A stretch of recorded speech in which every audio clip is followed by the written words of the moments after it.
Good morning दोस्तों, स्वागत है आप सभी का नेशनल हिंदी एजुकेशन पे। जैसा कि आप सभी स्क्रीन पर देख रहे हैं, हम सभी को करिकुलर के क्वेश्चन का पार्ट 3 देख रहे हैं, जिसमें हम आगे बढ़ते हैं और क्वेश्चंस देखते हैं। सहायक शिक्षा के क्षेत्र में शामिल है लोक सेवा कार्यक्रम, अंतरण कार्यक्रम, वही कार्यक्रम या फिर उपयुक्त सभी। इसका ऑप्शन डी सही होगा, उपयुक्त सभी। अगले क्वेश्चन पढ़ते हैं। भारतवर्ष में आज भगवत गीता की इतनी आवश्यकता नहीं है जितनी कि फुटबॉल की के मैदान की है। यह कथन किसका है? स्वामी विवेकानंद की, महात्मा गांधी का, या फ्रोवेल का, या फिर मारियम मॉन्टेसरी का। तो जैसे कि आप सभी जानते हैं, ये बात किसने बोली थी? स्वामी विवेकानंद जी ने बोली थी। अगले क्वेश्चन पे आते हैं। व्यक्तित्व की पूर्ण अभिव्यक्ति के लिए शारीरिक, नैतिक एवं मानसिक क्रियाओं को करने की आवश्यकता होती है। यह कथन किसका है? हार्वर्ड स्पेंसर का है, महात्मा गांधी का है, फ्रोवेल का है, स्वामी विवेकानंद का है। तो ये कथन किसका है? फ्रोवेल का है। दूध में भीगे नरम फूले चावलों की भांति निर्बल बुद्धि वाला व्यक्ति किसी काम का नहीं है तथा वह कुछ भी प्राप्त नहीं कर सकता है, परंतु शक्तिशाली एवं पौरुषत्व रखने वाला व्यक्ति ही पराक्रमी कहलाता है। वह ही जीवन में सब कुछ कर सकता है और सब कुछ प्राप्त कर सकता है। यह कथन किसका है? इतना बड़ा कथन भाई कौन बोल सकता है? हार्वर्ड स्पेंसर का हो सकता है, या रूसो का, या फिर श्री राम कृष्ण परमहंस जी का, या फिर स्वामी विवेकानंद सरस्वती का।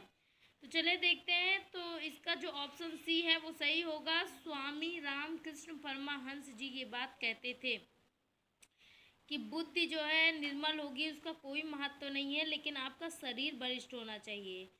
वर्तमान युग में शारीरिक शिक्षा महत्वपूर्ण है क्योंकि इसके द्वारा खेल भावना का विकास होता है, यह बौद्धिक विकास में सहायक है, यह भावात्मक एवं चारित्रिक विकास में सहायक है। उपयुक्त सभी। इसका ऑप्शन डी सही होगा, उपयुक्त सभी।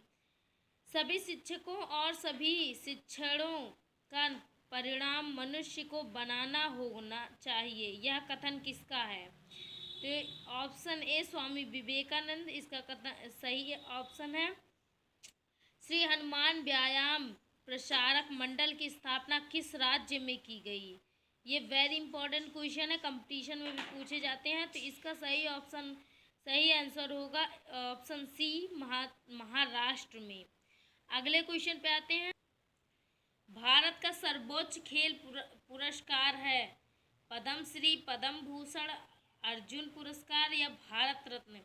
आप सभी कमेंट में इसका उत्तर ज़रूर दीजिएगा और मैं आपको उत्तर बताती हूँ। अर्जुन पुरस्कार, भारत का सर्वोच्च खेल पुरस्कार अर्जुन पुरस्कार है।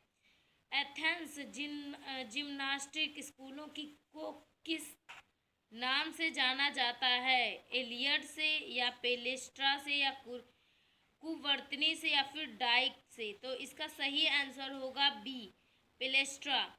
ठीक है। राष्ट्रमंडल खेलों में किन किन शब्दों को मान्यता प्रदान की गई है? तो आपका ऑप्शन सही होगा डी, उपयुक्त सभी, समानता, मानवता और नियति। फिर YMCA का गठन कब हुआ था? ये बहुत बार क्वेश्चन पूछा गया, मोस्ट इम्पॉर्टेंट क्वेश्चन है। 1930 में, या 1941 में, 1940 में, या 1945 में? आप लोग इसका उत्तर दीजिए। 1941 में YMCA का गठन हुआ था, आपको पता होना चाहिए। संगठित वैज्ञानिक शारीरिक शिक्षा भारत में कब आई? 1918 में आई, कि 1920 में, कि 21 में, कि 22 में? आप लोग इसका उत्तर दीजिए। ऑप्शन बी इसका सही होगा, 1920। ठीक है। अखिल भारतीय खेल परिषद का गठन कब किया गया था? 1945 में, या 60 में, या 50 में, या 56 में? जैसा कि आप सभी जानते हैं, इसका ऑप्शन बी सही होगा, 1954 में अखिल भारतीय खेल परिषद का गठन किया गया था। दृष्टिहीनता किस श्रेणी में आती है? शारीरिक अक्षमता, मानसिक अक्षमता, भागीदारी अक्षमता, उपयुक्त सभी। इसका ऑप्शन ए सही होगा, शारीरिक अक्षमता में। व्यक्ति तथा समूह को ध्यान में रखकर शारीरिक शिक्षा कार्यक्रम में शामिल गतिविधि है एथलेटिक, जल प्रक्रियाएं, लोक नृत्य, उपयुक्त सभी। इसका उपयुक्त सभी डी ऑप्शन सही होगा। अगला क्वेश्चन है सहायक शिक्षा से संबंधित मनोरंजनात्मक क्रियाकलाप है।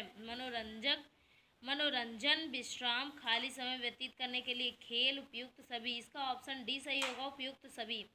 अगले क्वेश्चन पे आते हैं शारीरिक शिक्षा से संबंधित साहसिक क्रियाकलाप होते हैं टूर, ट्रिप या ट्रैकिंग या पर्वतारोहण या उपयुक्त सभी। इसका भी ऑप्शन डी सही होगा, उपयुक्त सभी। ठीक है दोस्तों, फिर हम अगले वीडियो में मिलते हैं पार्ट 4 के साथ। तब तक के लिए धन्यवाद।